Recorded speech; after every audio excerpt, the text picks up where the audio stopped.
It was an ordinary morning of another workday. 29-year-old Effie Ratley calmly got ready, got into her car, and headed off to work. She had just pulled onto the busy highway when the phone rang. Effie opened the car's central console and instantly regretted it. Mice burst out of the console in all directions. Live mice. Only God knows how they got there or how many there were. Effie, who was deathly afraid of rodents, felt as though an entire swarm of mice had been nesting inside the console. They scattered in every direction, but in the closed space of the car, they had little chance of escaping. Instead, they only terrified Effie even more. The girl lost control, the car spun on the road, and by some miracle, she avoided an accident. When she finally made it to work, she was pale as a ghost. But the poor thing had no idea yet that the sudden appearance of uninvited guests in her car was only the beginning of a chain of misfortune about to come crashing down on her in the very near future. The year 2006 was shaping up perfectly for Effie Ratley. She had a stable job, her own place, a wonderful, loving husband, and an adored newborn son. The road to happiness had been thorny, but she was glad that everything had finally fallen into place in the best possible way. Michael Ratley and his future wife Effie met quite by chance in 2003 when Effie got a flat tire. Michael happened to be driving by and noticed a young woman standing in the middle of the road, looking confused. He stopped and offered his help. The two got to know each other, started talking, and one thing led to another. Their relationship quickly took off. 19-year-old Michael had previously dated girls younger than himself, teenagers just like him. With 25-year-old Effie, everything was different. The two immediately discovered a wealth of shared interests and topics for conversation, such as black and white films or music from the 1950s. But most importantly, they both wanted the same thing out of life: a strong family and children. It was hardly surprising that just 18 months later, they were already married, which unfortunately did not last long. After just 3 months, the spouses separated and divorced. No, there were no irreconcilable differences between them. They didn't fight, and they didn't cheat on each other. That's why they remained on excellent terms and continued to cross paths from time to time. Over the year following the divorce, Michael had clearly grown up and matured, above all emotionally. He realized that he had made a mistake and asked Effie to become his wife again. He explained that when they met, he had been 19 and wasn't sure he was mature enough for Effie. He had been scared and openly admitted that she might find someone better than him. But now he understood that it had all been nothing more than fear. Fear of something new. Fear of a new chapter in their life together, a chapter he now truly felt ready for. Effie, who in fact had never stopped loving Michael, said yes. They remarried in the spring of 2006, after which they moved into their trailer home in the small town of Bryceville, Florida. Michael's parents, Steve and Cindy Ratley, owned a 20-acre plot of land in Bryceville, where they, along with Michael's sister and her family, lived in separate neighboring houses. Michael and Effie now joined them there. After the couple married and settled into their own place, the next logical and exciting piece of news was that the newlyweds were expecting a child. Their firstborn, Aiden, was born in mid-December. The family was preparing to celebrate Christmas as a family of 3, and it seemed that everything in their lives was falling perfectly into place. They had a home of their own, stable, good jobs, and a wonderful son. But their unquestioned happiness was soon overshadowed by a single incident. On the night of November 27, 2006, just 2 weeks after Aiden was born, a fire broke out in their home. That night, Michael and the baby were sleeping in the living room. From time to time, Michael and Aiden slept in a separate room so Effie could get some rest. Because of this, Michael was the first to realize what was happening. Seeing flames around him, he grabbed his son and ran outside. Effie, meanwhile, was asleep in a back room and found herself trapped. A fierce fire had already erupted in the central part of the house, cutting her off from the exit. When Michael's relatives and several neighbors noticed the fire and the smoke pouring out of the trailer, they rushed to help. But in truth, no one knew what to do. The only thing they were certain of was that by the time firefighters reached their remote property, it would already be too late for Effie. Michael couldn't wait any longer. Tearing a satellite dish off the side of the house, he smashed the bedroom window. Then he began shouting and pounding on the siding, so his wife, who by that point could see absolutely nothing because of the smoke, could follow the sound. She made her way to the window and her husband pulled her outside. When the firefighters arrived and extinguished the blaze, it became clear just how close Effie had been to death. All that remained of the couple's home was its outer shell. Everything inside had been completely destroyed. The spouses lost all of their belongings, but the most important thing was that all three of them were alive. That was exactly what they told journalists who arrived the next day to conduct interviews. Michael Ratley became a local hero overnight for saving his wife and child. Newspapers wrote about his brave actions, and the story was covered on the news. Fortunately, although Effie had inhaled smoke, she was otherwise fine. The couple and their baby temporarily moved in with Michael's parents, who lived nearby. Meanwhile, firefighters determined that the cause of the fire had been faulty wiring. Most likely, the fire had started in the living room, possibly near an outlet where an electric warmer for baby wipes had been plugged in. Another issue that contributed to the severity of the fire was that the smoke detector in the trailer was not working. Thankfully, Michael reacted in time. However, his relief did not last long. Almost at dawn, in the dead of night, on January 27, 2007, an emergency call came in. It was Michael on the line, but he was in such a state that he couldn't put two words together, so he handed the phone to his father and asked him to explain why they needed help. Steve told the 911 operator that his daughter-in-law needed medical assistance. She had likely fallen and was bleeding heavily. When the paramedics arrived, they found Effie in bed. She was taken to the hospital unconscious and in critical condition. Michael said that night he had once again taken care of their young son, and he and Aiden were sleeping in another room while Effie was resting in the bedroom. He was awakened by a noise that seemed to be coming from the bathroom. He went to check and found a shelf that had fallen onto the bathroom floor. Michael then decided to look in on his wife to make sure she was all right. But as soon as he cracked the door open, he was hit by a rush of cold air. The window was wide open. In January, that was unusual even for Florida. Almost automatically, Michael reached for the light switch, and when the light came on, he saw Effie lying in bed, covered in blood. Horrified, Michael began screaming, and the noise woke his parents, who came running. They had been asleep as well, and their son's screams jolted them awake. Michael dialed 911, but was unable to explain anything to the operator and handed the phone to his father. Meanwhile, Michael kept screaming and wailing, making it difficult for Steve to talk to the dispatcher. So his parents sent their son to his sister's house nearby. She worked as a nurse and would know what to do in a situation like that. Steve told the dispatcher that his son's wife was lying in bed, covered in blood. For some reason, he assumed that she had fallen, but when she was brought to the hospital, it became clear that this was no fall or accident at all. She had been struck at least 7 times on the head with a blunt object. Her skull bore distinctive marks in the shape of a 5-pointed star. Most likely, the attack occurred while she was peacefully sleeping in bed. Police officers immediately began working at the crime scene, searching for evidence. No weapon was found in the bedroom. Outside the house, directly behind the bedroom window, lay the window's protective screen. It had been cut. This indicated that the perpetrator had entered the house through the window after cutting the screen. The intruder's task was made significantly easier by the fact that the house was on a plot of land, isolated from the neighbors' homes. It was easy for him to enter Effie's bedroom unnoticed. Although Effie had been brutally beaten, she was not sexually assaulted. Her handbag and wallet remained in their places, so what was the motive? The police hoped to get answers from Effie herself. Unfortunately, detectives never got that chance. Doctors informed the family that Effie would never regain consciousness after the blows she had suffered. 4 days later, the family made the difficult decision to disconnect her from life support.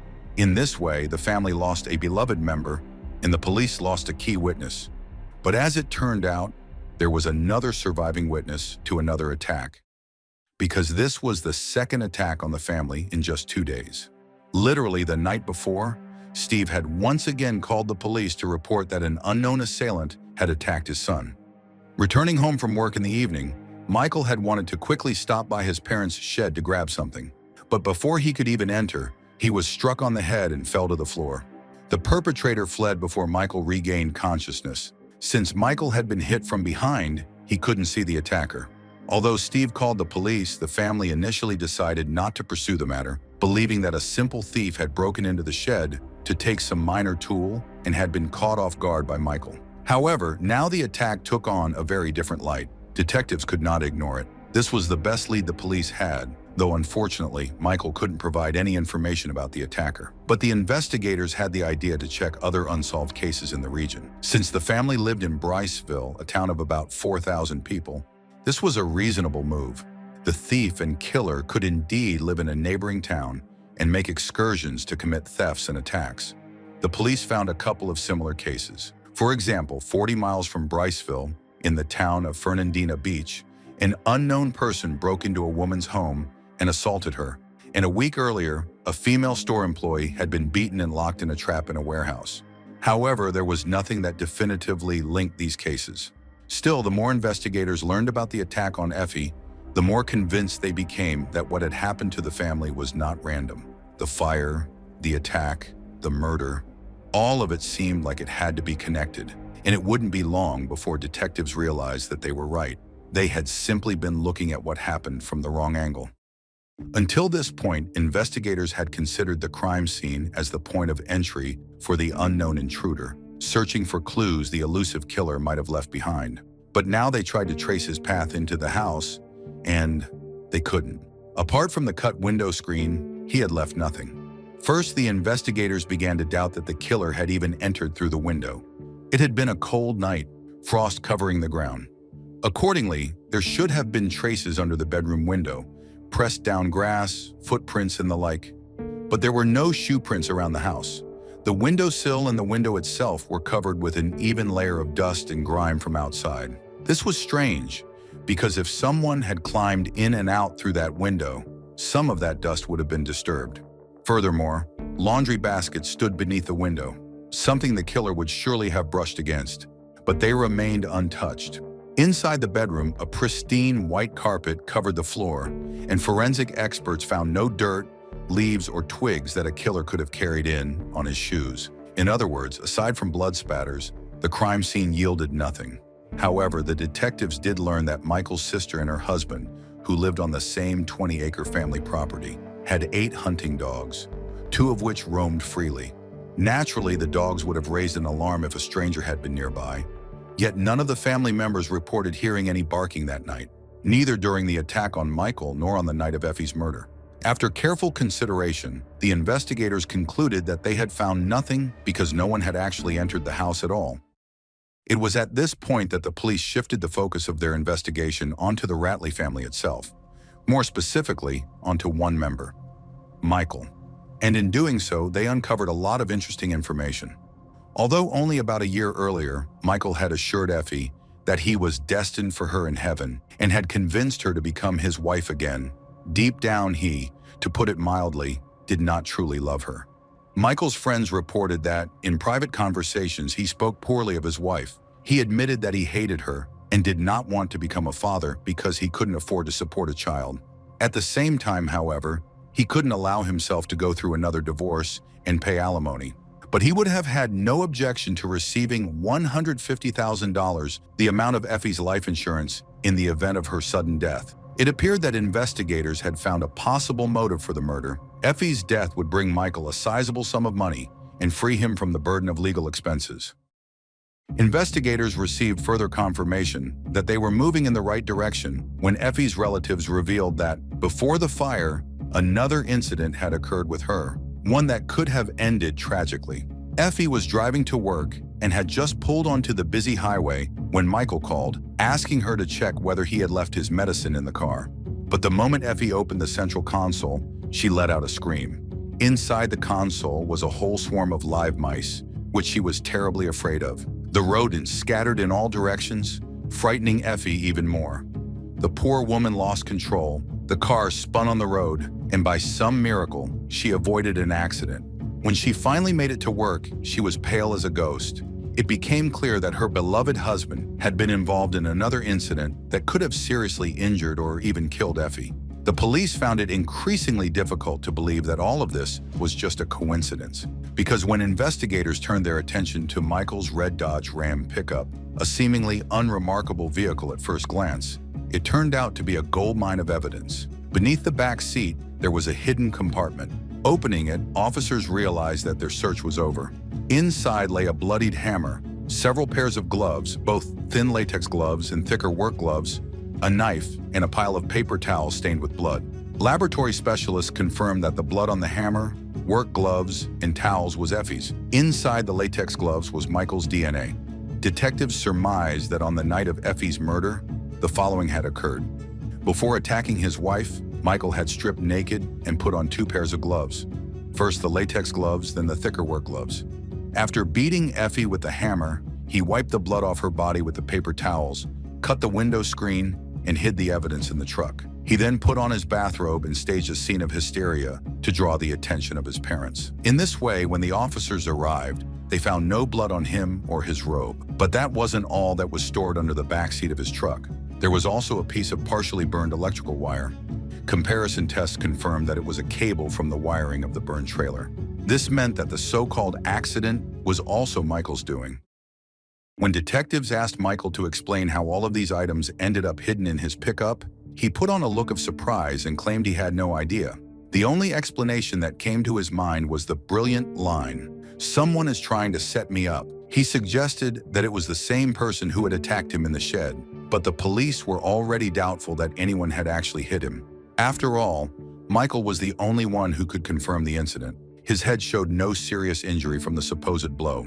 Meanwhile, the perpetrator had shown no mercy toward Effie. Overall, it seemed likely that Michael had simply invented the attack, creating the illusion that an unknown criminal was at large and targeting members of his family. This is all the more unbelievable considering the small size of the town they lived in, and the fact that only Michael stood to gain from Effie's death. As for why Michael had saved his wife from the fire a month earlier, investigators were now convinced that Effie was indeed supposed to die that day, either from the smoke or the flames. But he had slightly miscalculated. The trailer was engulfed in a fierce blaze. The bright flames and the roar of the fire drew the attention not only of Michael's parents and his sister's family, but also of other neighbors who ran over to see what was happening. Panicking at the thought that it would look suspicious for him to simply stand calmly outside, Michael handed little Aiden to the relatives and then smashed the window to help Effie escape the burning house.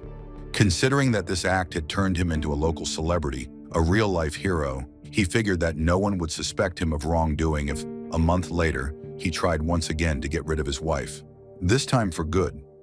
But why then had Michael insisted on remarrying Effie? According to the police, the answer was not so straightforward, but in Michael's mind, there were reasons. First, there was obviously the life insurance. $150,000 doesn't just lie around on the road, and Michael would not have minded having it. Second, the police gained a clearer understanding of Michael's character when, in a closet among his belongings, they found a portable DVD player, lubricant, and a large number of DVD discs wrapped in bags. The content was strictly adult and featured only men. Furthermore, by reviewing Michael's phone records, police discovered that he had been calling a 35-year-old man, someone who had once been his high school teacher, far too often and too frequently. Detectives could not establish whether the pair had actually been in a romantic relationship, but that did not matter. In any case, Michael's hatred toward his wife now had an unexpected explanation. He was playing for a different team, so to speak. However, Michael could not accept his own sexuality. Since he denied everything, there is no official confirmation, but for the police, it no longer mattered. A motive for murder is not always that important when there is enough evidence linking the suspect to the crime. At the end of September 2007, 8 months after Effie's murder, Michael was arrested and formally charged. Why had the authorities waited 8 months? The reason was that the police had found DNA from an unknown man on the bedroom window screen. Officers spent 8 months following up on this lead, trying to locate the man. They were unsuccessful. In the end, he could have been simply a worker who had installed the screen. Therefore, Michael appeared before the judge 2 years later. He and his family stuck to the story that he had been set up. They claimed that Michael was a good, kind, and honest man, always ready to help others. They reminded people how he met Effie, helping her when she had a flat tire, even though he could have simply driven by. Michael's defense attorneys went further, arguing that he was simply too stupid to commit such a crime. Michael himself defended his actions, saying that anyone could have planted the evidence in his truck because it was never locked. He claimed he had never harmed Effie and loved her deeply. His only regret was that he hadn't discovered the crime earlier on the night of the murder. If he had heard something, Effie would still be alive. But prosecutors insisted that this was just a performance, and that Michael was a skilled manipulator, especially easy to manipulate the people who already loved him unconditionally, such as his sister and parents. The jury did not believe that some unknown person had been terrorizing Michael and Effie for several weeks, while simultaneously hiding all the evidence in the exact same compartment under Michael's pickup seat. The jury sided with the prosecution, and in July 2009, Michael Rattley was found guilty of first-degree murder. He faced the death penalty, but was spared. He will spend the rest of his life in prison for killing his wife. Michael tried to appeal, but nothing changed. When the truth about Michael's involvement in his wife's death became known, their joint interview with the local media took on a completely sinister tone. While Effie spoke about being grateful to her husband for saving her life and the life of their child, she had no idea that the man who had saved her had actually been responsible for the fire. What's more, he was already planning his next attack on her life, the one that would be more successful. All the while, as Michael stood there talking about how frightened he had been that he almost lost his family, the evidence of his horrific intent and guilt was already lying in the hidden compartment beneath the back seat of his pickup. It was both terrifying and revolting. Having decided he had no other choice, Michael killed his wife and took away the mother from his young son. Aiden had been Effie's pride and joy. She had dreamed so much about motherhood. Tragically, her happiness was cut short just 6 weeks after his birth.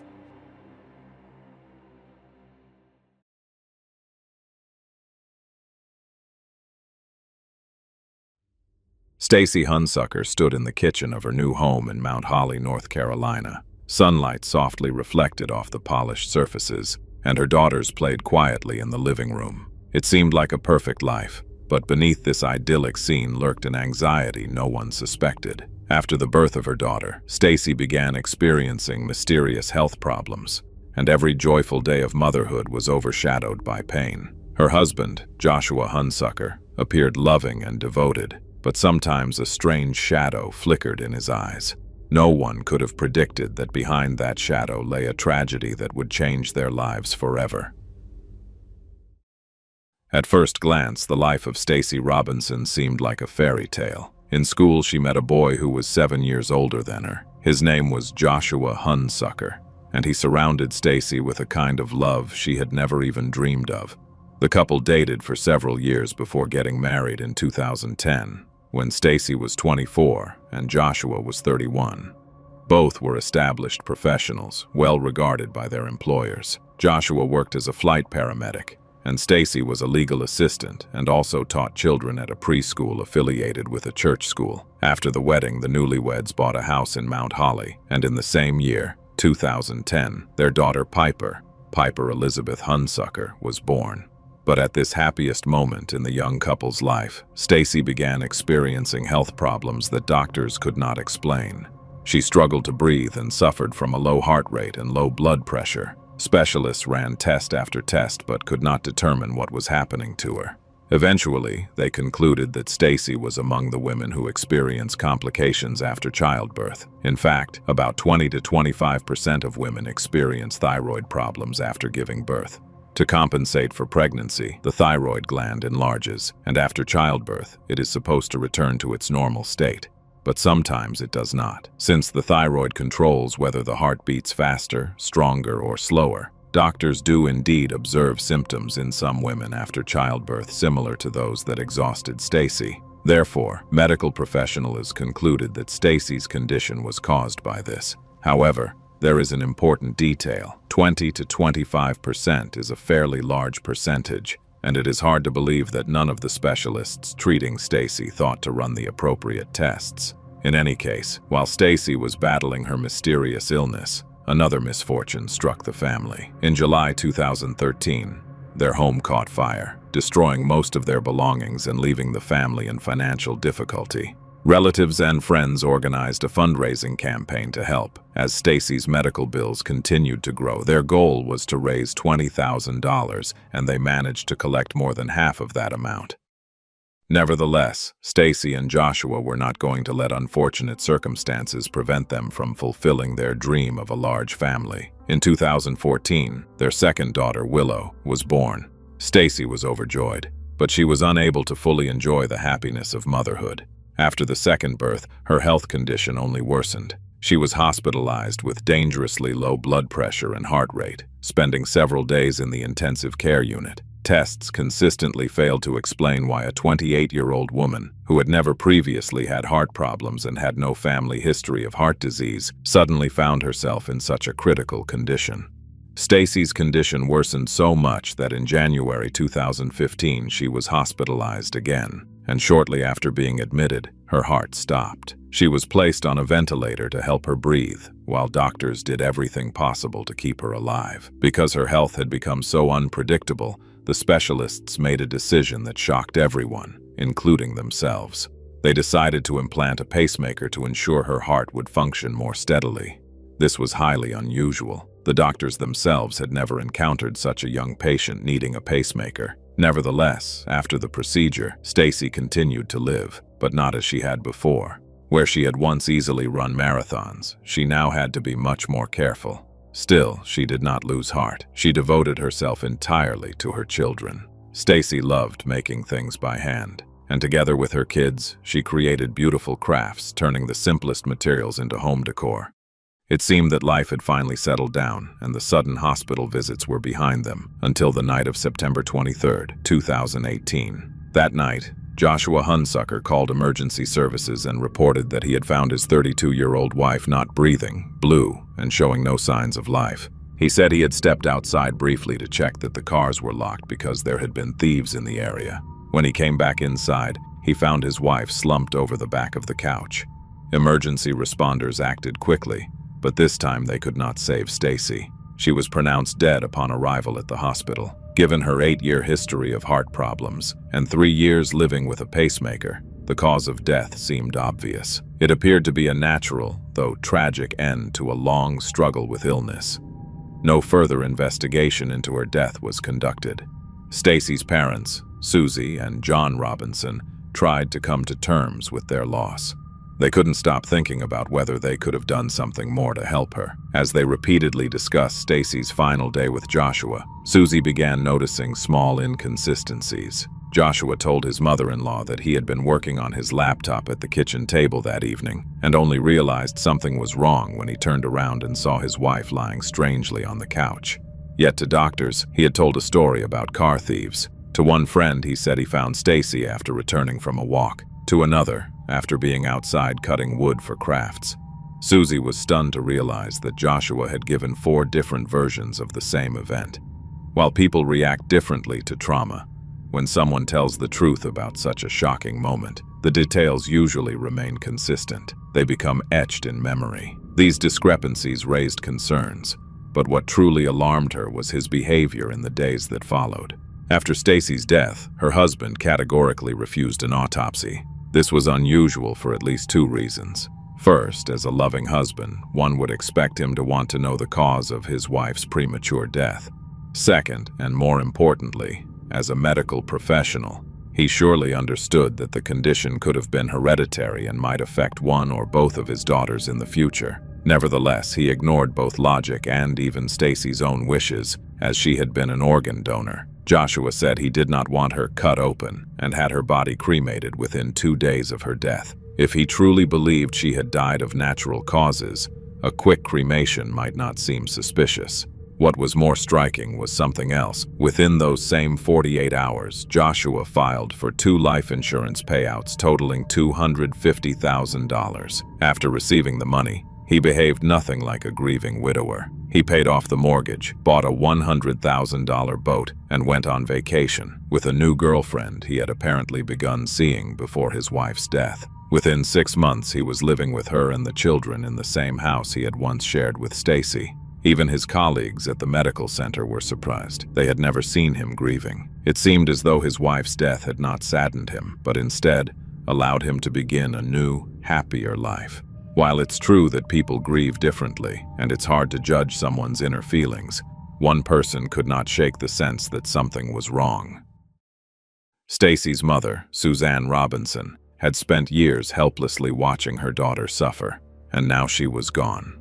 At first, she blamed no one, but over time, she began piecing together details she had previously overlooked. Together, they seemed too suspicious to ignore. If the thought had never crossed her mind before, Joshua's actions made her wonder. Had her son-in-law killed her daughter for insurance money and freedom from marriage? The idea would not leave her. Suzanne decided she would not let a potential murder go unpunished. By May 2019, 9 months after her daughter's death, her determination had reached its peak. She contacted the North Carolina Department of Insurance and filed a complaint accusing her son-in-law of insurance fraud. It was a strategic move. The police might have ignored her suspicions, but an insurance company would not pass up the opportunity to investigate. Her decision triggered an inquiry that would ultimately rewrite the story of how Stacy really died. It was as if fate itself intervened in the investigation. Because Stacy Hunsucker had been an organ donor, and organ retrieval requires quick action, doctors managed to take a blood sample before her husband intervened. Her body had long since been cremated, but that vial of blood remained.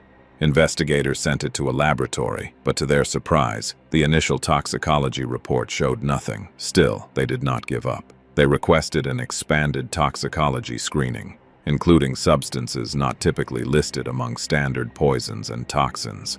That decision changed everything.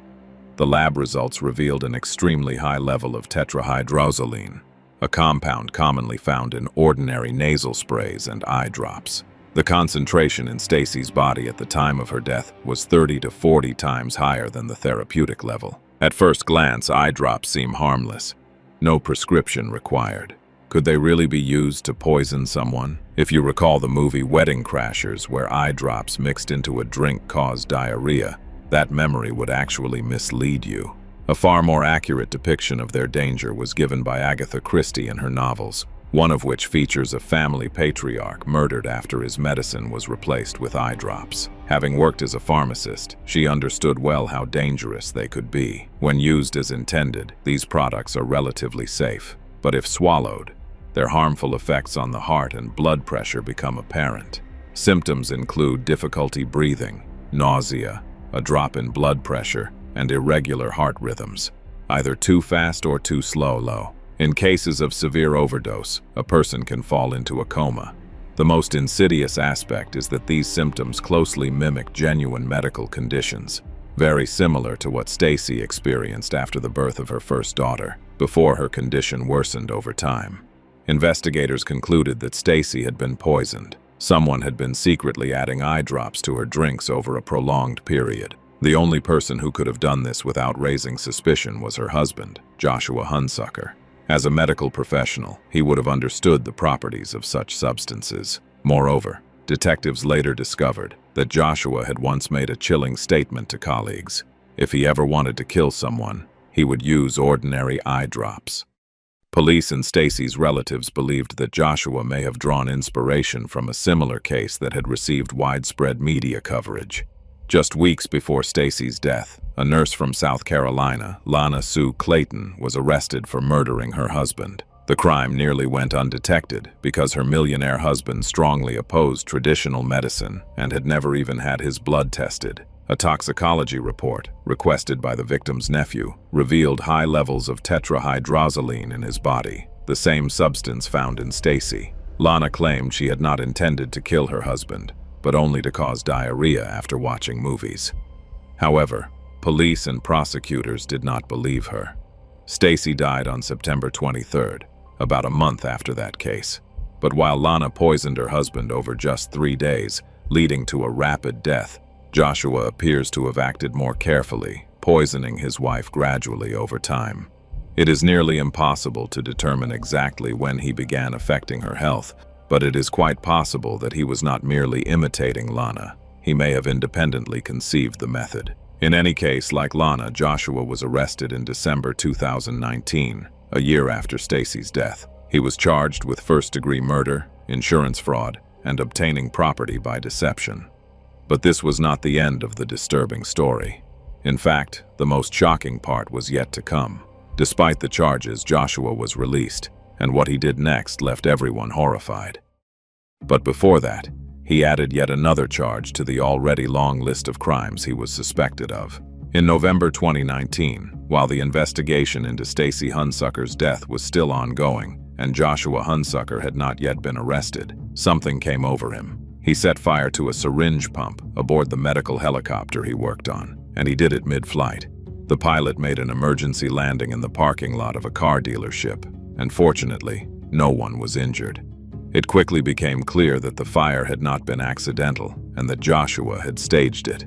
However, investigators were never able to determine his motive. Did he intend to kill the entire crew, including himself, or did he hope to appear as a hero by saving everyone? Or perhaps he planned to file a lawsuit against the medical center where he worked. Given his apparent familiarity with insurance fraud, that possibility seems plausible. It's also hard not to connect this incident with the earlier house fire that destroyed the family's belongings. Was Joshua a pyromaniac, or did he always have a calculated goal? In any case, he was fired from the medical center, and police charged him with arson. Despite the growing list of accusations, he was allowed to post bail and remain free until trial. His lawyer requested bail set at $50,000, arguing that Joshua had no prior criminal record and needed to care for his children. Instead, the judge set bail at $1.5 million. 5 days later, on Christmas Eve 2019, Joshua was released from jail. You might wonder, why would he kill his wife for $250,000 if he could raise $1.5 million in just 5 days? The answer is more nuanced. In the United States, there are bail bond companies that essentially provide defendants with a loan for freedom. When the trial begins and bail is returned, these companies take a fee, usually around 10% of the total bail. If the defendant fails to appear in court, bounty hunters are sent after them. In Joshua's case, it was even simpler. He only needed to pay 10% of the total amount to be released. The condition was that he wear a GPS tracker and remain at home during curfew hours. After his release, Joshua had an opportunity to lie low and demonstrate good behavior. Instead, he chose a different path. He seemed to believe that drawing attention away from himself meant shifting suspicion onto Stacy's parents, Suzanne Robinson and John Robinson. He began stalking and intimidating them, blocking their car when they tried to park at church, making obscene gestures, and even photographing them during their granddaughter's lacrosse practices. He didn't seem bothered that his own young daughters witnessed these incidents. But even this wasn't enough for him. In February 2023, Joshua called the police with a shocking claim.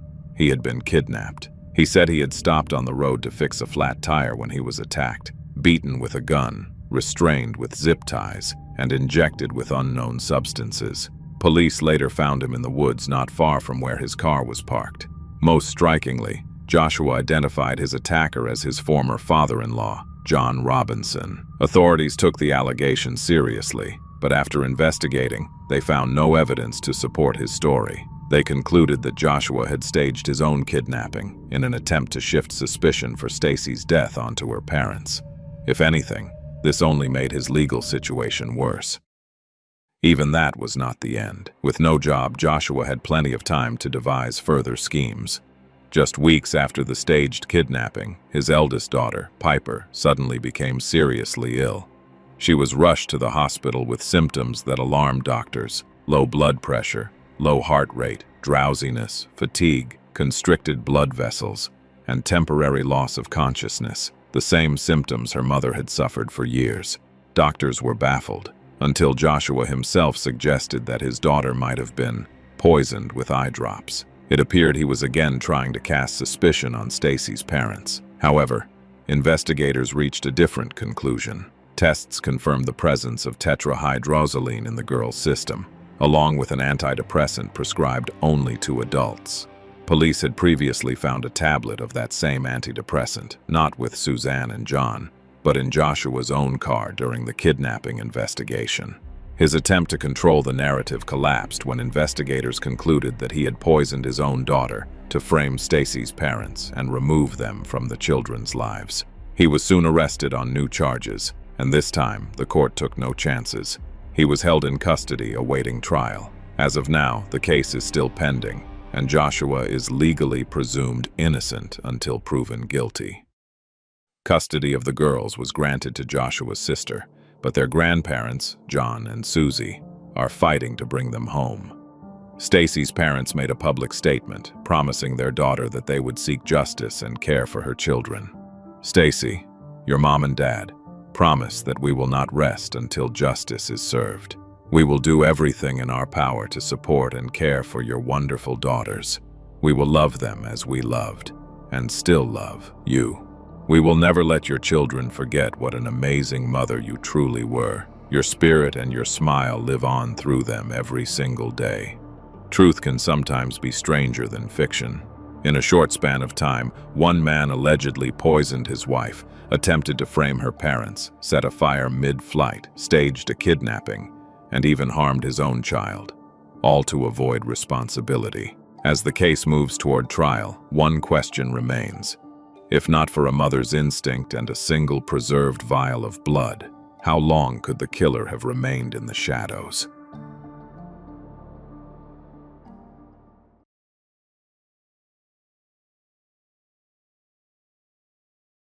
Sometimes a single short statement to the police can trigger a massive investigation. That is exactly what happened in January 2021 in the Italian city of Bolzano. A 30-year-old man named Benno Neumayer came to the police station.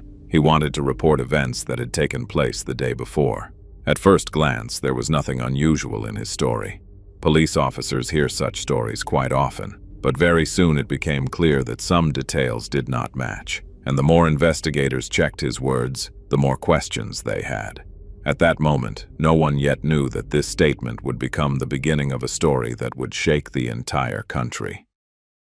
This story began in September 2019, when Nadine Reiter, who was finishing her studies in Innsbruck and planning to return to Neu-Ulm near Munich, Germany, met 29-year-old Benno Neumayer.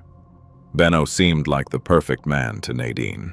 Gentle, polite, attentive, cheerful, and quite attractive. She felt like she had hit the jackpot. It's no surprise that just 3 or 4 months after meeting, they moved to Bavaria and started living together. In Germany, Nadine got a job as a nurse. The young man was also studying to become a nurse, but soon dropped out and started his own YouTube channel. His channel focused on sports and health, how to do squats, how to naturally increase testosterone levels, and similar topics. At first, the channel brought in very little income, and Benno couldn't even contribute to paying for the apartment. However, he didn't try to find another job. Quite the opposite. After moving into Nadine's apartment, he let her fully support him. Despite living at her expense, Benno told his parents, Peter and Laura, that he had gotten a job at an organic food store, but the perfect boyfriend changed in other ways as well. He demanded that Nadine stop seeing her friends and not go anywhere without him, throwing tantrums to get his way. Once, during a hike in the mountains, he fell to the ground, pounding his fists and crying in front of strangers. Another time, while walking along a river, Benno pretended to lose consciousness and submerged his head underwater, simply because Nadine refused his request for intimacy in the bushes. At some point, Nadine grew tired of the exhausting relationship and went to spend a weekend with her parents without inviting Benno. He didn't forgive her for those 48 hours of neglect and called her, threatening to end his life right then and there. Benno was especially skilled at manipulating Nadine by convincing her he was in poor health, despite all medical tests showing he was completely healthy. He insisted he had stomach pain and even put himself on a diet of tea, rice, and broccoli. However, it soon turned out he wasn't following any diet at all. In July 2020, Nadine accidentally discovered that Benno had used her credit card and spent a significant amount of money on organic food. Not only had he taken the card without permission, but he had also hidden the groceries and eaten them himself, unwilling to share with her. Nadine was outraged and decided to kick him out of the apartment. To make sure Benno wouldn't pull any tricks, she invited a friend, a physically imposing young man, for support. Benno had no choice but to call his parents, Peter Neumayer and Laura Perselli, who drove 7 hours to pick up their son. However, Nadine and Benno reconciled, and his parents ended up driving another 7 hours back home. The reconciliation didn't last long. The relationship between Nadine and Benno came to an end after a strange incident that occurred just a few days after their argument over the organic groceries. Nadine was at work when she received a message from her boyfriend claiming that he had been attacked and beaten by her friends, including the large man who had been at their apartment a few days earlier. Benno supported his claim with a photo showing his face visibly swollen, with a black eye and an abrasion on his cheek. Seeing the image, Nadine couldn't believe her eyes. She immediately called one of her friends and demanded an explanation, but he told her he knew nothing about any attack. He hadn't even seen Benno that day. In reality, Benno had made the whole thing up. He took blood, likely from his own arm, and injected it under the skin beneath his eye to create a bruise. As for his cheek, he had simply scraped it with sandpaper. Clearly, Benno was trying to manipulate Nadine, force her to do as he wished, and drive a wedge between her and her friends. At that point, Nadine didn't yet know exactly how he had done it, but she realized her boyfriend was a pathological liar who likely had serious psychological issues. She called Benno's mother, Laura, for advice, and to her surprise, Laura did not take her son's side. The woman confirmed that her son could indeed behave strangely and advised Nadine to be careful. These words only made Nadine more uneasy. When she returned home, she was mentally preparing for a serious conversation with Benno. But when she opened the apartment door, she heard that Benno was in the bathroom. She found him on the floor, curled up, holding a long butcher's knife in his hand. He seemed completely out of his mind. Nadine was terrified, but managed to stay composed. She took the knife from his hand and hid it in the kitchen. Then she returned, helped him up, and led him to the kitchen to talk about the supposed attack. Despite her fear, she went along with his story to calm him down, unsure whether he was pretending or not. Sitting in the kitchen, they discussed the incident, and Nadine even took photos of him, saying they would be useful when they went to the police to file a report against her friends. After that, Nadine left the apartment under the pretense of moving her car to another parking spot. In reality, she called emergency services. The police arrived first, but after hearing what had happened, they took Benno to the hospital, where doctors diagnosed him with paranoid schizophrenia.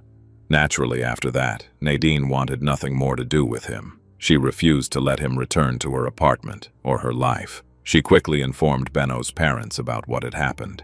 Laura and Peter contacted the hospital, and German doctors confirmed the troubling diagnosis. Their son was suffering from schizophrenia. Only then did they finally understand the reason behind the strange behavior they had sometimes noticed in him. German doctors advised his parents to transfer their son to a psychiatric facility in Bolzano, Italy, close to their home. But Benno refused. All he could think about was how to reconcile with Nadine. He flooded her with messages, insisting that his strange behavior had been caused by a parasite he had supposedly picked up in Indonesia. According to him, it wasn't his fault, and therefore there was no need to seek medical help. Of course, Nadine didn't believe him. Meanwhile, Laura and Peter didn't want to abandon their son, so they invited the 30-year-old to move in with them in their apartment in a prestigious area of Bolzano. Realizing that their son had no intention of getting treatment, they found him a job at a private German school. Benno had no teaching qualifications, but his parents, both former teachers, apparently used their connections, and he was hired as a substitute math teacher. Things weren't going well at work. Benno couldn't imagine his life without Nadine and was determined to get back to her. According to his colleagues, he sabotaged the workflow and didn't get along with other teachers. Overall, he could hardly be described as a model employee. The school principal repeatedly called him in over frequent absences and lateness. Each time, Benno had some bizarre excuse. For example, on one occasion he claimed he needed to take a few days off to recover psychologically after his girlfriend had taken her own life. This, of course, was untrue, but it showed just how far his lies could go. Benno's behavior worried Laura so much that she sometimes fell into despair. She confided in her best friend, saying that her son was a good person, but that there was a little beast inside him that made him act cruelly. But what more could his parents do? They allowed him to live with them completely free of charge. They took care of him. They even found him a good psychiatrist, whom he refused to see. Despite all this, Benno was never satisfied. He wanted to return to Germany but couldn't, and he took out his anger on the people closest to him. Laura even admitted to her friend that she and her husband slept in a locked room because they were afraid he might attack them at night. Meanwhile, Benno still couldn't accept that Nadine no longer wanted to see him. She made it absolutely clear, both to him and to his parents, that if he showed up at her home again, she would call the police. Peter and Laura were in a difficult position. Of course, they couldn't allow their son to end up in prison, and they did everything they could to prevent him from going to Germany. So yes, they were quite strict with Benno, but it was for his own good. That was the family's life for 6 months after Benno returned from Germany, until January 5th, 2021, when he walked into a police station in Bolzano, accompanied by his aunt and uncle. The three of them came to report that they had been unable to contact 63-year-old Peter Numer and 68-year-old Laura Perselli since the previous day. Benno explained that the day before, he had gone out to walk the dog. and when he returned, his parents were not at home. This didn't seem unusual to him, as they were very active people who loved hiking in the mountains and continued their walks even in winter. So that evening, he calmly left the house and spent the night with an acquaintance. However, when he returned, his parents were still not in the apartment. He, his younger sister Made, and his mother's sisters, who lived nearby, had all tried unsuccessfully to contact Peter and Laura. Their phones, apparently, were switched off. The police took the couple's disappearance very seriously, especially considering that just a few days earlier, a landslide had occurred not far from South Tyrol, near Bolzano. Officers assumed that the couple had gone on one of their usual mountain walks and might have had an accident. After all, landslides can significantly affect mountain trails, and if that was the case, every minute mattered. A search team was immediately assembled and began combing the routes that Peter and Laura usually took, including the banks of one of Italy's largest rivers, the Adige. The search involved drones, military personnel, and rescue dogs, with an unprecedented deployment of resources. But there was no trace of the couple. It was as if they had simply vanished. Of course, the officers checked the location of their phones. In fact, that was one of the first things they did. But the phones were indeed switched off. Both were last active on January 4th and appeared to be moving toward a bridge over the Adige River. The only difference was that Peter's phone went offline at around 5 p.m., while Laura's shut down closer to 9 p.m. Police searched the area around the bridge but found neither the missing couple nor their smartphones. While the search was ongoing, the police questioned the couple's relatives and friends, including Benno, his younger sister Made, and Laura's sisters Carla and Elisabetta, who lived near Laura's home. One detail stood out. Made, who lived in Germany, said she was very close to her parents. They spoke on the phone every day, sometimes several times a day. She explained that on January 4th, the day before their disappearance was reported, she had spoken to both of them, first to her father and later to her mother. Peter was shopping at a store during the call, while Laura was visiting her 96-year-old mother, Benno and Made's grandmother, who had just been discharged from the hospital. Their conversations were completely normal, just casual everyday chats. But after that, both parents stopped responding. Made called them and sent messages, but there was no reply, and her calls went straight to voicemail. At first, she wasn't worried. Her parents were very active and often spent time away from home. Besides, their grandmother had just been released from the hospital, so she assumed they might have gone to visit her and simply forgotten their phones. Overall, Made expected them to call her back later, but they didn't, not even the next day. Unable to calm her anxiety, on January 5th, Made called her brother, with whom she didn't get along very well. Benno replied that he couldn't know where their parents were because he wasn't at home. He was out walking the dog. He reassured her, saying that their parents had probably gone on a hike in the mountains and that there was no reason to worry. However, Made had a bad feeling that she couldn't shake. She called one of her parents' neighbors and asked her to knock on Peter and Laura's door, hoping they had already returned. The neighbor did as she was asked, but who opened the door? Benno, supposedly walking the dog. He seemed completely unconcerned about his parents' disappearance. When the neighbor told Made that Benno was actually at home, a chill went through her. She realized something was seriously wrong. Made then called her Aunt Carla, who lived nearby, and asked her to go check what was happening.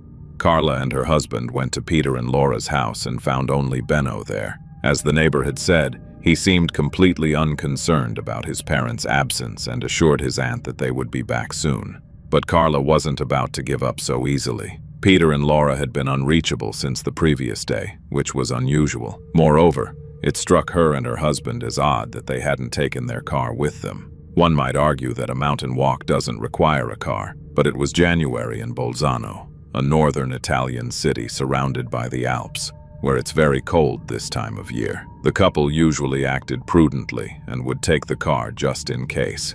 Carla and her husband were even more surprised when Benno claimed that he was using the car. Given how many cars he had already damaged in his 30 years, Peter and Laura had never allowed him to drive. Considering all this, Carla and her husband spent several hours trying to convince Benno to go to the police. Finally, losing all patience, Carla told her nephew that she was going to the police station with or without him. Benno reluctantly agreed to go with her. And so, on January 5th, accompanied by his aunt and uncle, he finally went to the police. Carla had to press him to actually report the disappearance of his own parents. In the following days, the police learned about some unusual behavior by Benno and analyzed his mobile phone data. Here's what they discovered. On January 4th, at around 9:30 p.m., his phone connected to a cell tower in the small town of Vadena, about 40 kilometers from Bolzano. His phone was then turned off for 10 minutes before being turned back on. The police found this suspicious and focused their search on that area, specifically near the Vadena Bridge. They were now looking not only for Laura and Peter, but also for any biological evidence that something had happened to them.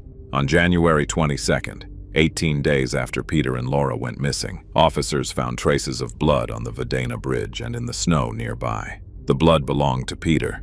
It was discovered at the location where his son had been on the evening of January 4th. If the police had any lingering doubts about Benno's involvement in his parents' disappearance, they vanished at this point. He was added to the list of suspects.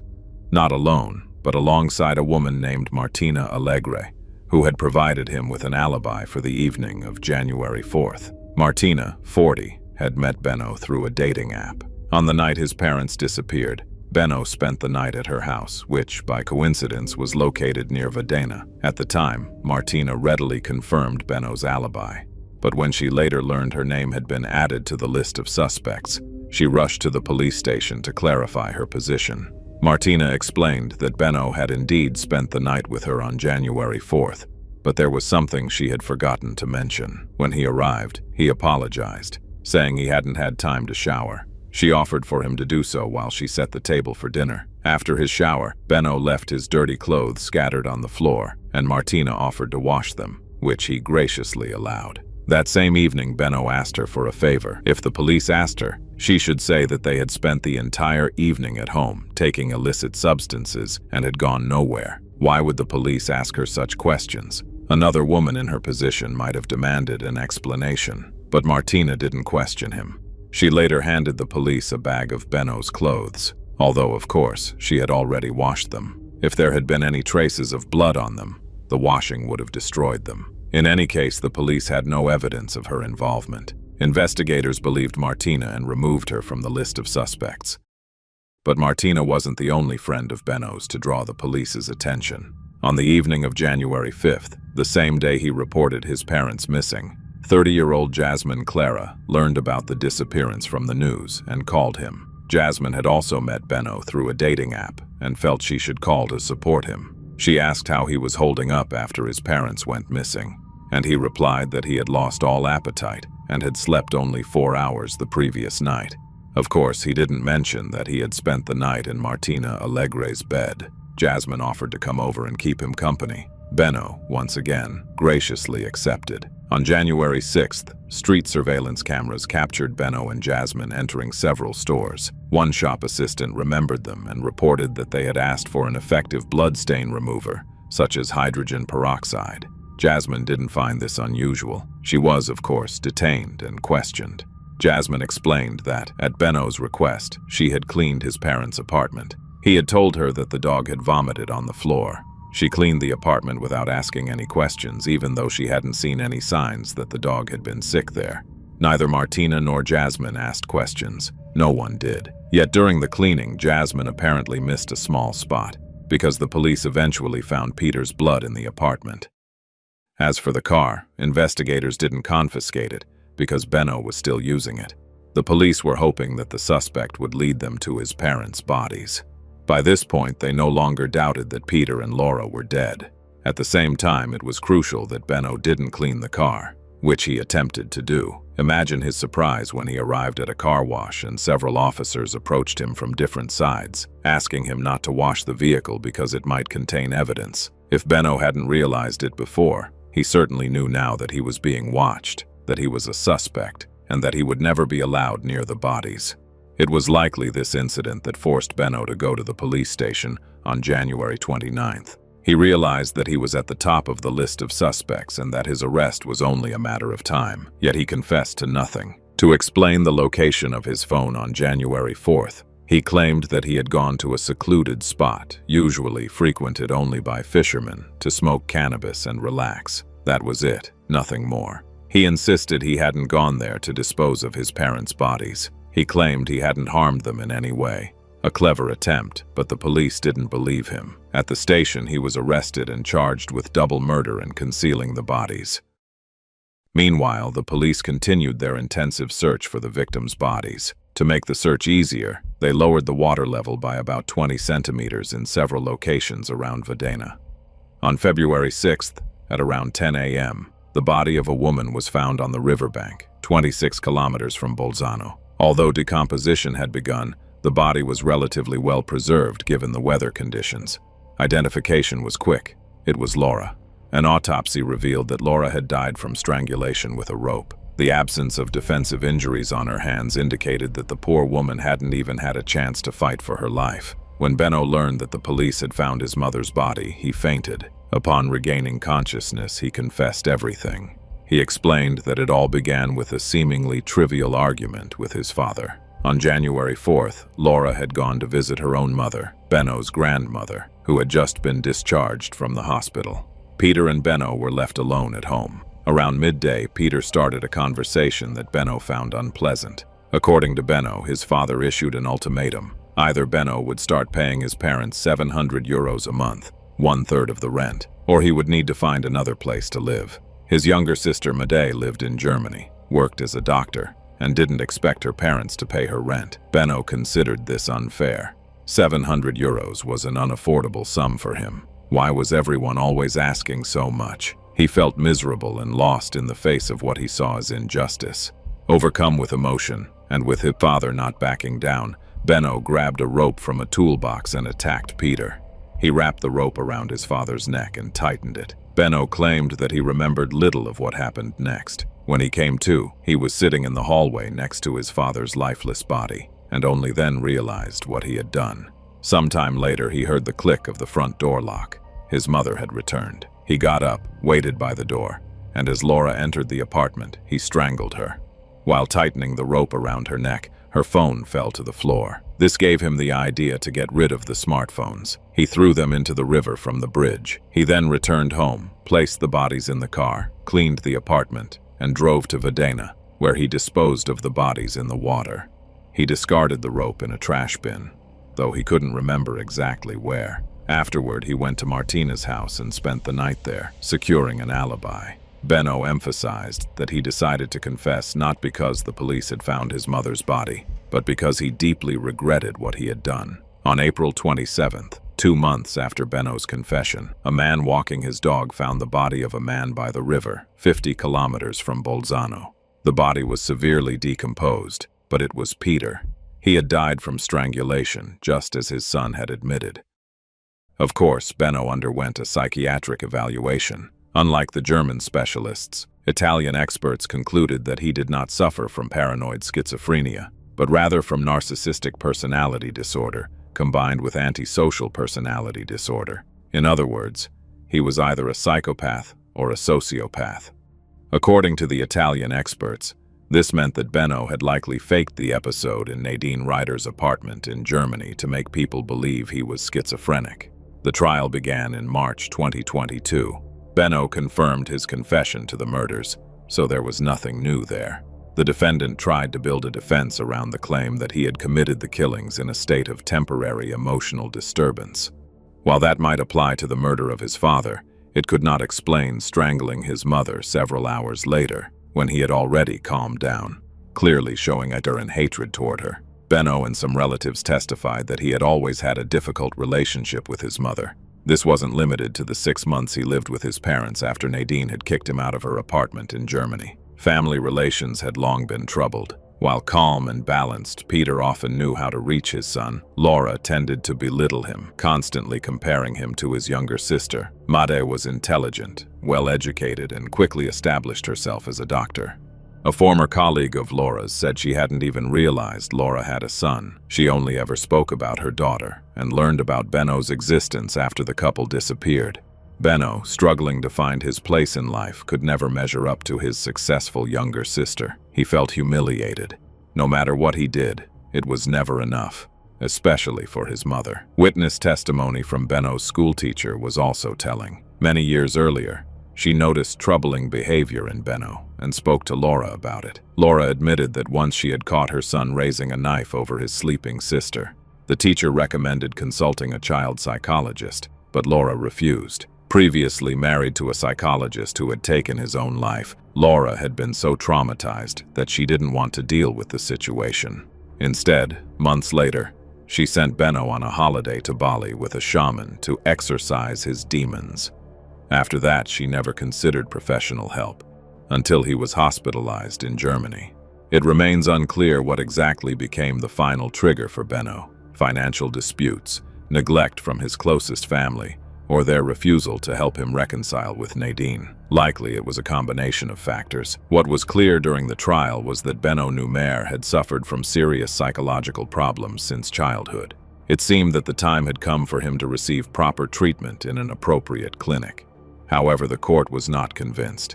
In November, Benno was found guilty and sentenced to life imprisonment, including 1 year in complete isolation from other inmates, a strict measure in Italy. His appeal was unsuccessful, and the verdict became final.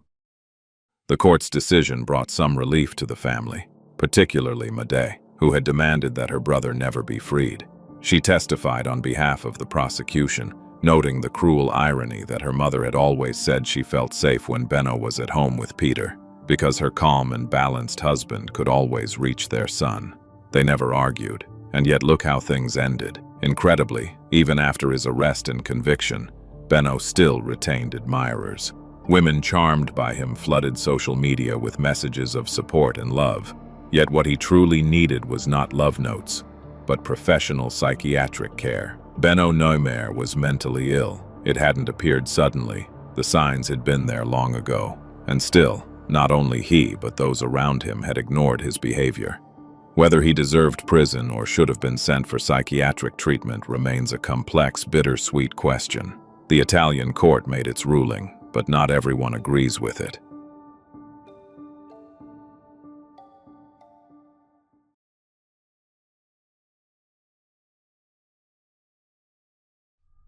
Do you see this footage? It shows a 16-year-old teenager following closely behind his unsuspecting victim. With his face covered by a scarf, he will stalk her for several hours, waiting for the moment when she is alone and defenseless. And that moment will come. They will come face to face in the evening on a dimly lit street, at the entrance to a dark, narrow alley. Watching the final moments is like watching a horror movie when you already know the ending. You want to shout, "Don't do it, don't go there." But it's even harder to watch because she did go with him into that alley.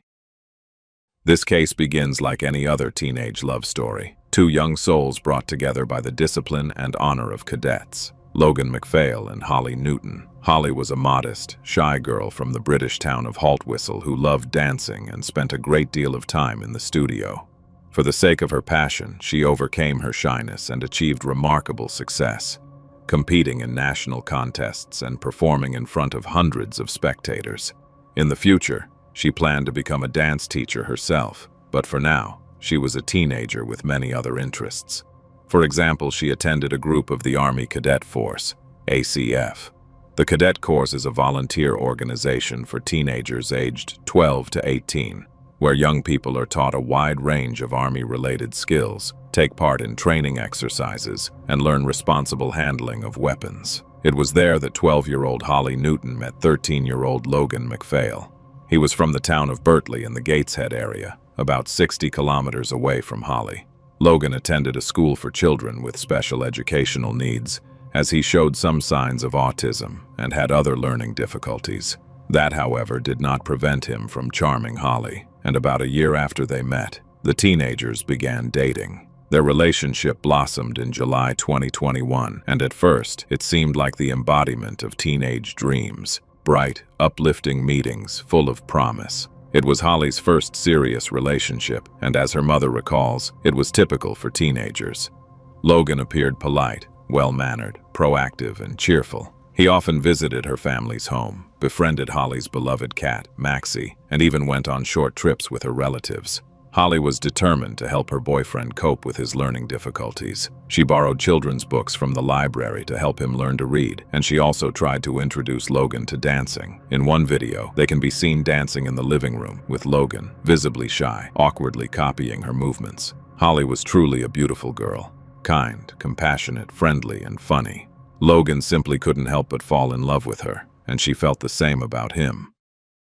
But over time, a darker side of the young man's character began to emerge. At first, the changes were barely noticeable, but gradually, day by day, piece by piece, Holly began to see a completely different person beside her. About a year after they started dating, she suddenly realized that her boyfriend was trying to control her every move. Logan always wanted to know where his Holly was. Even when she was at home, he would call her family to check whether she was in bed. He tried to prevent her from leaving the house, grew jealous of her friends, and obtained all the passwords to her social media accounts. She asked him to stop behaving this way, but he believed he had the right to know her passwords, who she was talking to, and what they were discussing. He even said a phrase that could be called a cliché. "If you're not mine, you won't be anyone's." By the end of the year, Holly had grown exhausted and tried to break up with him. But he began to blackmail her, threatening to do something terrible to himself if she didn't come back. Despite her growing unhappiness, Logan always found a way to make her return to him. This relationship lasted for 18 months, but even Holly's angelic patience eventually ran out. In the third week of January 2023, the 15-year-old girl found the strength to make a decision. Logan had become toxic, controlling, and overbearing. She simply could no longer tolerate him. She firmly told him it was over, this time for good, and she meant it. Holly stood her ground and stopped responding to Logan's numerous messages and calls. When his direct attempts to reach her failed, he tried going through her family and friends, begging them to convince her to come back to him. That didn't work either. That's when his obsession took a darker turn. If Holly wouldn't communicate with him, then, in his mind, she wouldn't communicate with anyone. Using a special app he had long ago installed on her phone, he took full control of her social media, changing passwords, seizing access, and effectively isolating her from the outside world. This was no longer love. It was a display of power, of possession. One can imagine how frustrating this was for a 15-year-old girl who used social media daily. But even then, she didn't give in. Since Holly and Logan lived in different towns about 60 kilometers apart, attended different schools, and Logan didn't yet drive, Holly likely believed her ex-boyfriend would soon forget about her. As the saying goes, out of sight, out of mind. He could harass her with messages, but in general, they had nowhere to run into each other except at the cadet group. However, Logan thought differently. On January 26, 2023, the 16-year-old quietly slipped out of his home in Berkeley and boarded a bus heading to Holly's hometown of Haltwhistle, 60 kilometers away. He arrived near her house around 8 in the evening. It was the middle of winter. The streets of the small town were empty and silent, and the air was bitterly cold. But Logan didn't care. His mind was fixed on one goal: to see her. Hiding in the shadows of the trees in a park next to her house, he kept his eyes on the windows, searching for even the slightest chance to catch a glimpse of Holly. The teenager waited outside for hours. Then he tried a trick. Remembering that he had left his PlayStation at Holly's place, he pretended he just wanted to retrieve it. Of course, she had no intention of keeping his console. She replied that she wouldn't come out to meet him in the middle of the night, but was willing to meet the next day in the town center of Hexham. But Logan needed to see her here and now. Upset and desperate, he took the next step. He began bombarding Holly's younger brother with voice messages, dragging him into his obsession.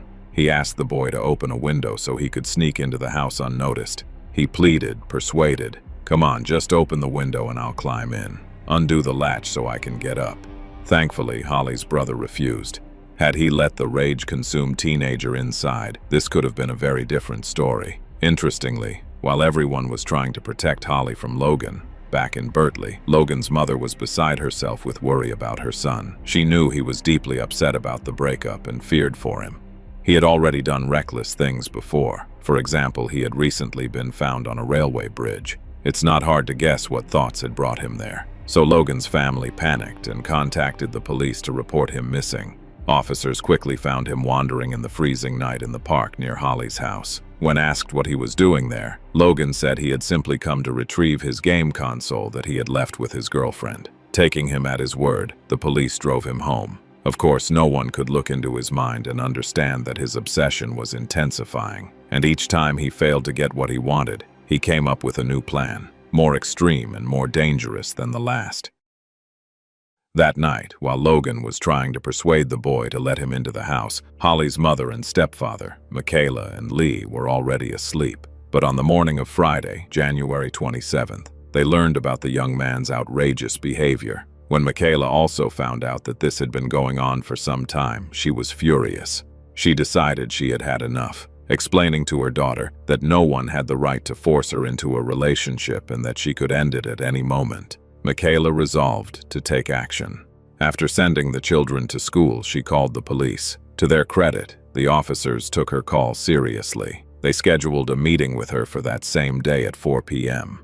Michaela then called her daughter at school to tell her that officers would come by after classes to discuss the situation. However, Holly had plans for that day and was very reluctant to change them. She begged her mother to reschedule the meeting, pleading for a good half hour. She told her that Logan had already ruined so much for her and that it needed to stop. She wanted to go out that afternoon. Reluctantly, Michaela agreed and moved the meeting with the police to later that evening, a decision she would regret for the rest of her life.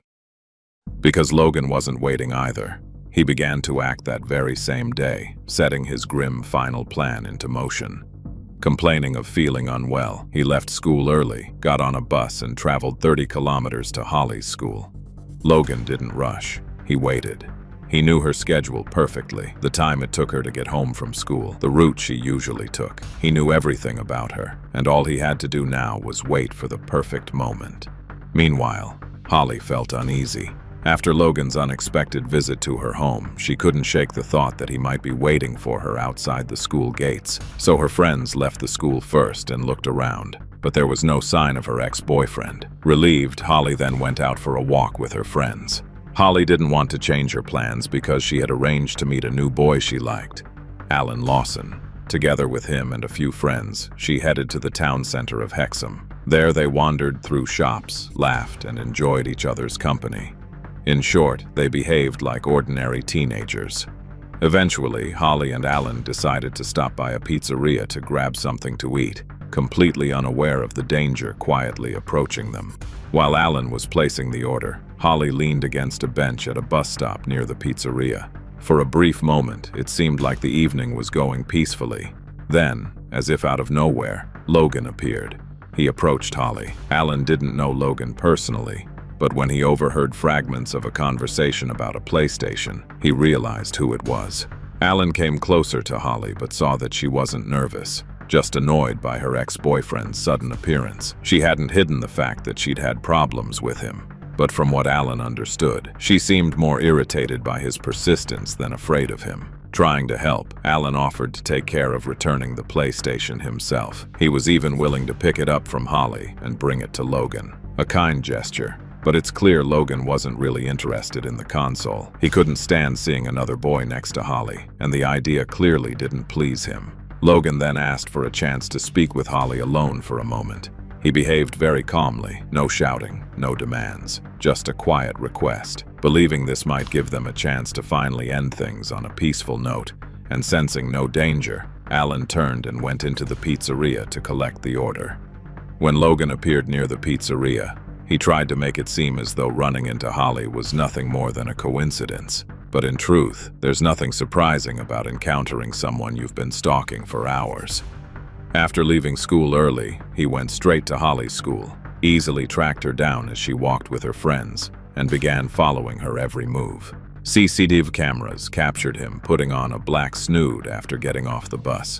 A little later, when he spotted Holly out with her friends, he pulled it up over the lower half of his face, trying to conceal his identity in case she or any of her friends turned around. He trailed them closely, moving suspiciously, hiding behind supermarket carts and parked cars, doing everything he could to stay out of sight. Tragically, no one noticed him. He had a knife with him, one he had taken from home, a weapon he had been carrying for at least a week, waiting for the right moment. And now, thanks to Holly's kindness and willingness to give him a moment, that opportunity had come. Right next to the pizzeria was a dark, narrow alley. Logan begged Holly to go into it so they could talk in private. He ran into the alley several times and reappeared, pleading with her, urging her to come with him. He played on her emotions, asking for just a couple of minutes of her time. She clearly didn't want to go. Instinct must have been telling her to stay away, but eventually she gave in. Perhaps out of fear, guilt, or simply because she didn't want Logan to cause a scene. He was clearly capable of that. Together, they disappeared into the darkness of the alley. There, without a word and without any warning, Logan pulled out a knife and attacked Holly. He stabbed and slashed at her body and face. "Of course," she screamed. A desperate, piercing cry echoed off the stone walls, tearing through the evening air. Hearing the scream, Alan ran around the corner, where he was met with a horrifying scene. Though at that moment, he didn't fully understand what he was seeing. In the darkness, it appeared to him that Logan was leaning over the girl, punching her. Alan rushed in, grabbed Logan, and tried to restrain him in a hold. But then he felt something warm begin to run down his body. Logan had stabbed Alan 4 times with a knife, driving the blade into his shoulder and leg. But Holly's situation was far worse.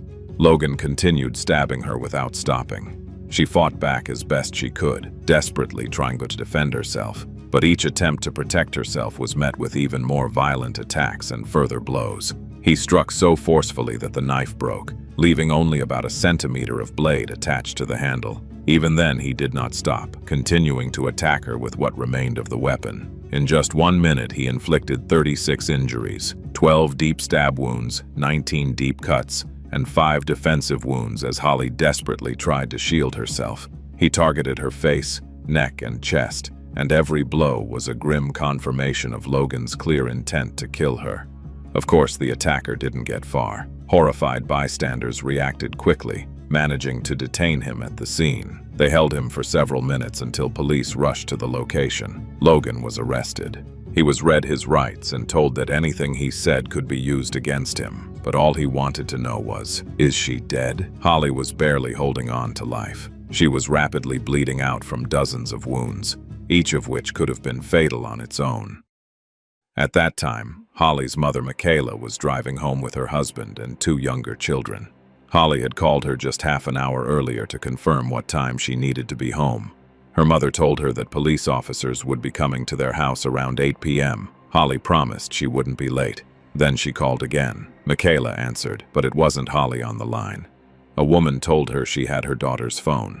Michaela didn't immediately think anything was wrong. She casually asked, "Oh, where did she leave it? I'll come pick it up. She's useless without it." But the woman replied, "No, you don't understand. She's been attacked with a knife." A scream of horror and pain broke from Michaela as she instantly understood who had done it. She told her husband, who was driving, to get there as fast as possible. When they arrived, Holly's stepfather was the first to look into the alley, and he didn't let his wife come closer. It was enough that he himself would never forget Holly lying in blood, surrounded by medics. Michaela was also not allowed to travel with her daughter in the ambulance. She was in shock, consumed by rage, grief, and fear. Completely overwhelmed, she wanted only to hold her daughter, to pull her close, to tell her everything would be okay. That was all she wanted when they reached the hospital, to hold her child, to kiss her, so Holly would know she wasn't alone. But she wasn't allowed to. Holly died without knowing her mother was there. Michaela was not even permitted to touch her, because by then Holly was no longer only her little girl. She was also evidence. The police and the prosecution needed very little time to gather all the evidence and bring charges against Logan. He was charged with unlawful possession of a bladed weapon, the murder of Holly, and the assault of Alan. Alan, who tried to restrain the attacker, survived by a miracle. If the knife had gone just a centimeter differently, he would have died from blood loss, as the blade would have severed a major artery. The young man spent several days in the hospital, but he survived, though the emotional and physical scars from that night will remain with him for the rest of his life. Although the prosecution was confident in its case, it took more than a year for the trial to begin. This was because the court needed to determine whether Logan was mentally fit to stand trial. He met repeatedly with psychiatrists, pretending not to understand what was going on. However, He eventually let slip that he was faking it because he was afraid of going to court. In the end, experts concluded that while Logan did show some signs of autism, they were mild. Autism can manifest in many different ways, sometimes severely limiting a person's ability to function in society, and sometimes so mildly that it does not significantly affect daily life. In Logan's case, it was the latter. He was also found to have an unusually low IQ, which, unfortunately for him, is not a barrier to prosecution. Logan was sentenced to life imprisonment, with the possibility of parole after just 17 years, a decision that shocked the public as many felt the sentence did not match the severity of his actions. Holly Newton's story is not just the story of a life taken. It is a warning about recognizing the signs of control and manipulation and acting before it is too late. Holly's voice was taken from her, but her story must be heard.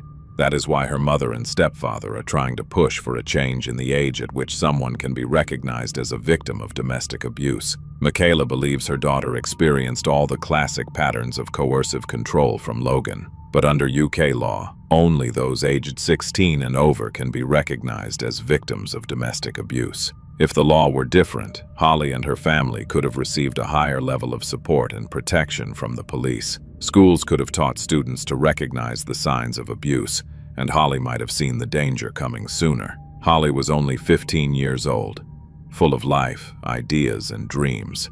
Her story should have been one of achievement. Instead, it became a tragic example of how teenage love can turn dangerously toxic when obsession replaces respect. She wanted to become a dance teacher.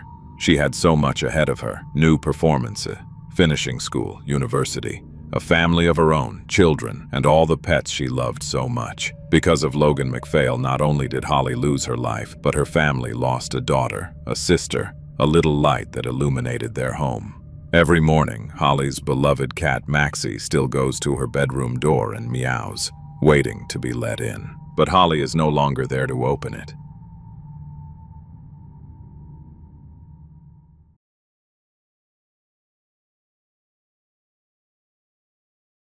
Wednesday, June 13, 2012 began for 46-year-old Clark Fredericks with piercing pain. The moment he opened his eyes, his head exploded with thoughts of the previous night's events, and his body ached all over. His arm bothered him the most.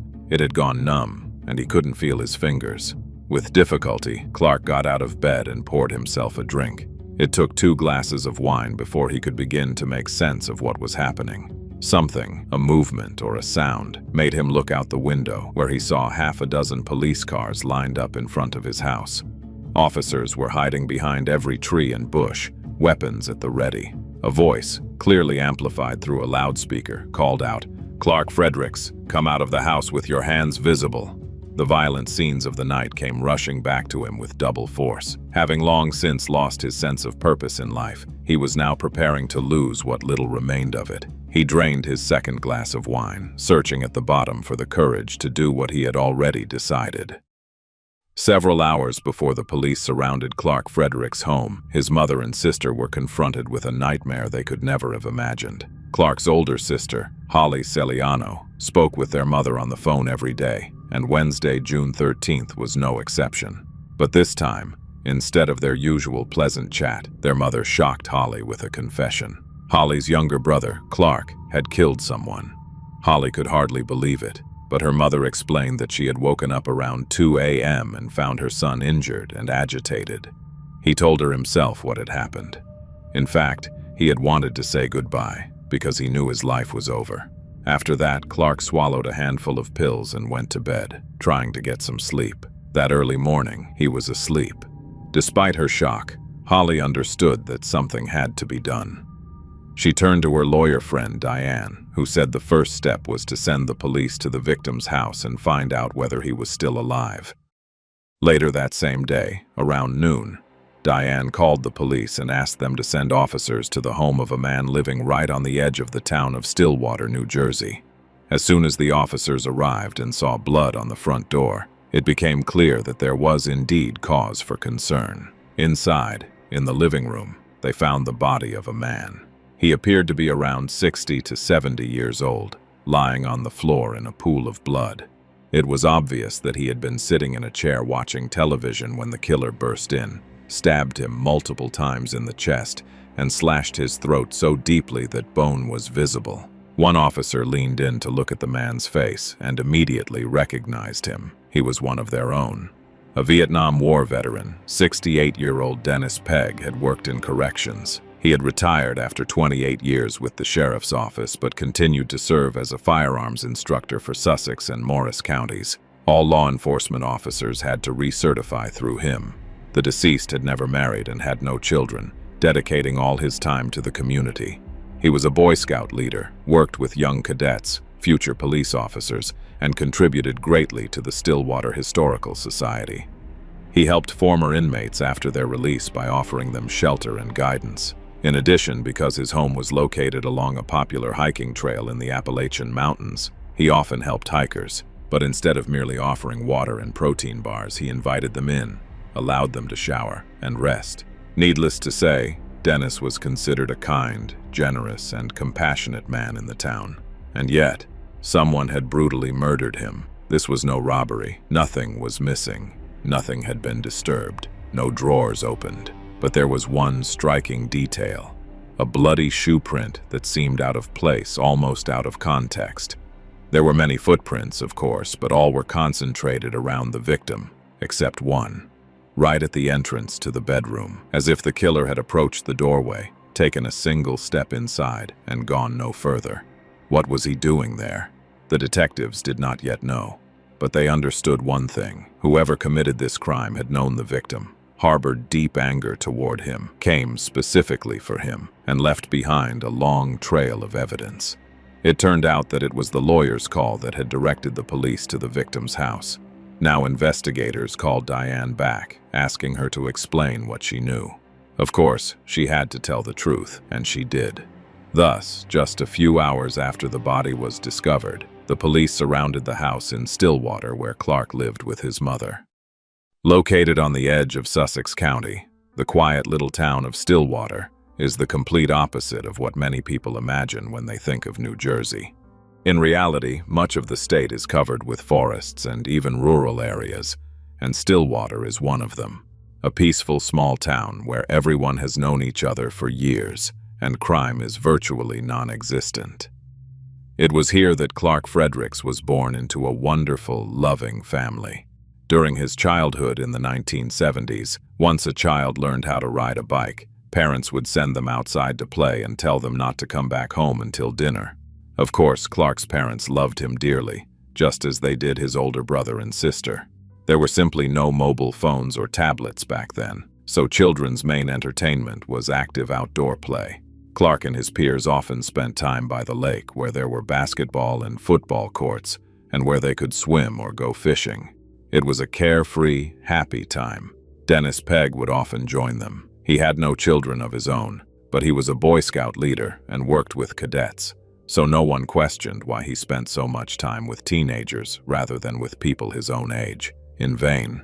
He was considered a close friend of Clark's parents, a frequent guest at their table, practically part of the family. The Fredericks managed to teach their son never to talk to or get into a car with strangers, but they did not teach him not to get into a car with their best friend, who turned out to be a predator. When the boy was 6 years old, he underwent a complex heart operation. He could have died on the operating table, and when everything went well, his parents were overwhelmed with joy and pride. In a burst of affection, they often asked him to lift his shirt and show his scar to their friends. Each time, the boy received 25 cents. It seemed like a sweet family tradition. One day, while the adults were outside on the terrace and 7-year-old Clark went inside to watch TV, Dennis knocked on the door. He asked where everyone was, and when Clark said they were outside, Dennis asked him to show the scar again.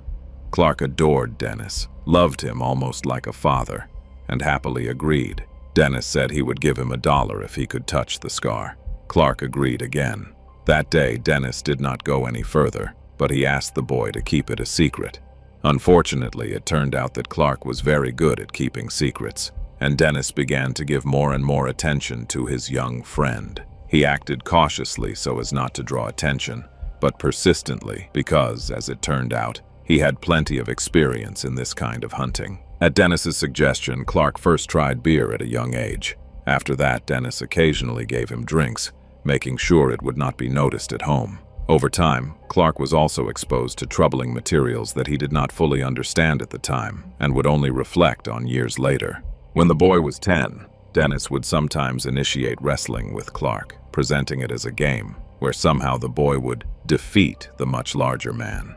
All the while, Dennis made sure the child felt comfortable visiting his house under various pretexts. So when Clark was 11 and once again visited Dennis's home, he did not suspect anything unusual. During that visit, something happened that left him frightened and unable to react.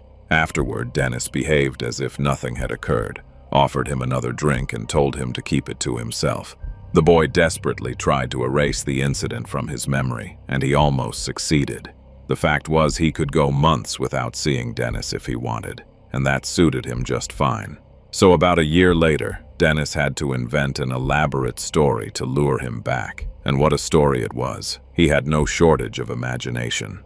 He claimed to have a hunter friend who fired recklessly in the woods and might eventually kill someone if not taught a lesson.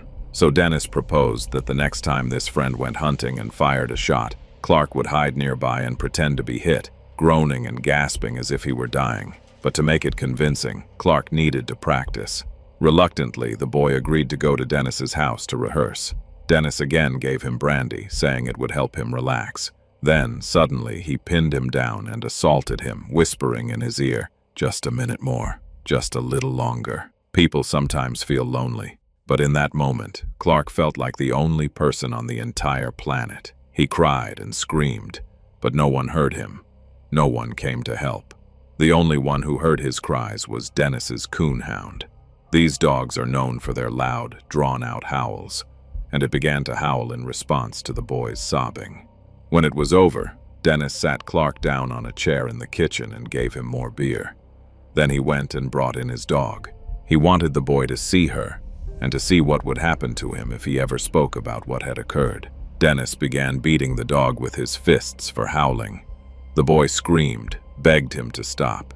He felt sorry for her and responsible for what was happening. After all, she had howled because she heard his cries.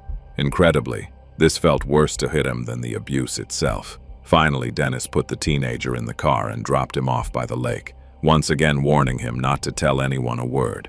Clark ran away from the other teenagers, sat down by the shore, and rocked back and forth, hugging himself.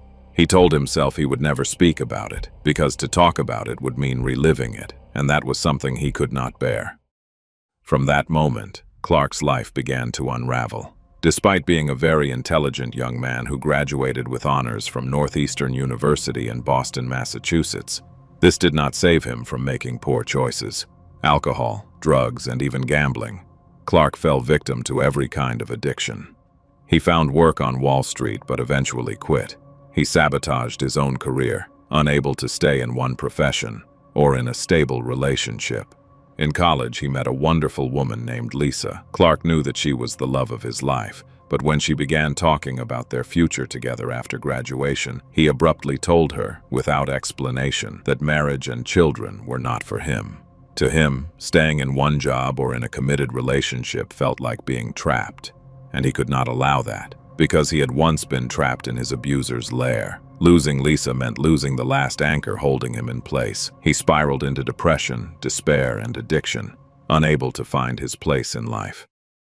In the summer of 2011, Clark stopped by a small diner just to have some coffee. By that time, he had not seen his abuser for several years. Suddenly, the door opened, and Dennis Pegg walked in. Dennis noticed Clark and headed straight toward him, as if greeting an old friend. Clark felt his heart start pounding, his temples throbbing. For a moment, he was paralyzed. Just like on that day of horror, he didn't want Dennis to come closer, to speak to him, to pat him on the shoulder as if they were old acquaintances. He simply ran out of the diner. That chance encounter stirred up rage, shame, and pain.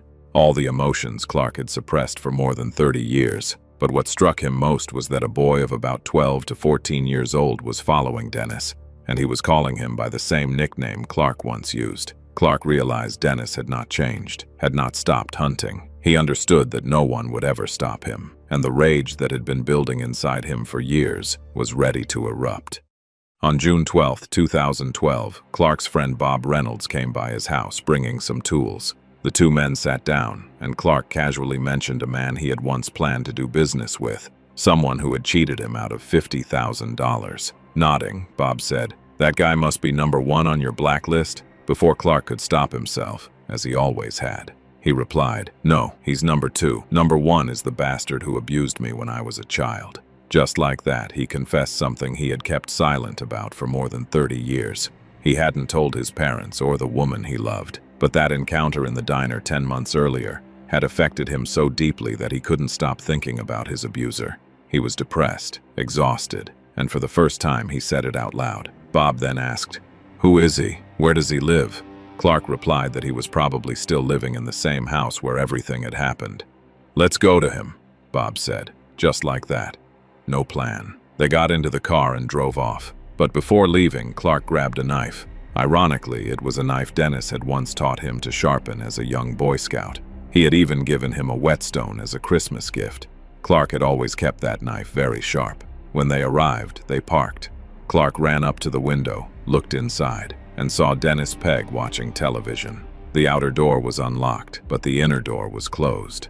Clark easily broke it open. Dennis turned at the noise, and what he said became the final straw. He could have said he had long wanted to talk, to apologize, to explain something, to ask for forgiveness. Instead, he casually glanced over his shoulder and said, "Hey, how's it going?" Clark lost control. "How's it going? I'll show you how it's going." He lunged at him. Dennis was a large, strong man who had not lost his strength with age. A fierce struggle broke out. At one point, Dennis struck Clark so hard that he had to grab Dennis's shirt to keep from falling. In a burst of rage, Clark swung the knife and stabbed him directly in the center of the chest, piercing his own hand that was gripping the shirt. Blood poured from both men, mixing together. Dennis fell to his knees. Clark knelt beside him and, looking him in the eyes, said, "Not so fun to torment boys now, is it?" and slit his throat. It was over, but Clark needed to regain his composure. He asked Bob, who had been watching from the doorway, to bring the car around. Then he walked to Dennis's bedroom, stepped just one step inside, and spat on his abuser's bed. Bob drove him home, brought him paper towels to press against the bleeding wound on his hand, and left. Clark knew he was doomed, so he hurried to say goodbye to his mother, knowing it would be the last time he could do so in peace. His confession triggered a series of panicked phone calls, which ultimately led the police to his door the next day. After finishing his second glass of wine, Clark went out to surrender to the police surrounding his house. He did not resist. He simply gave himself up to fate. The suspect was taken to the station. At first, the case seemed simple and straightforward to the police. The killer, a jobless man with a history of alcohol and drug abuse, was found very quickly. What had been going through his mind at the moment he committed the crime was still unknown to detectives and the prosecutor, but there was so much evidence that the motive hardly seemed to matter. However, things turned out to be far more complicated. Rumors about Dennis's death began to spread through the town, and suddenly people started coming forward to the police and the prosecutor's office, reporting that Dennis Pegg had abused them in their childhood. In total, about a dozen victims came forward, boys who had long since grown up, but only after their abuser's death found the strength to speak. Dennis's friends rushed to assure the police that this was impossible, that he was a wonderful man and was being slandered. But officers know that the only way to truly understand a person is to examine their life in full. When they reviewed the victim's phone, computer, and bank records, their perception of the once respected officer changed. His browser history contained websites known to be frequented by child predators. Alongside explicit images of minors, there were also chat rooms where users could communicate with teenagers. Meanwhile, unaware of all this, Clark, after being formally charged, was transferred to prison, the very same prison where Dennis Pegg had worked his entire life. Clark mentally prepared himself for the possibility that Dennis's former colleagues would beat him on the first night, or perhaps the second. Instead, something entirely unexpected happened. Nearly every law enforcement officer, and even Dennis's former colleagues, who came to see him began apologizing. It turned out they had long heard rumors about Dennis's activities, but had never had concrete evidence against him, allowing his crimes to go unpunished for years. In fact, Dennis had so many victims that it was inevitable some of them had tried to seek justice, but there were many reasons why their cases never moved forward.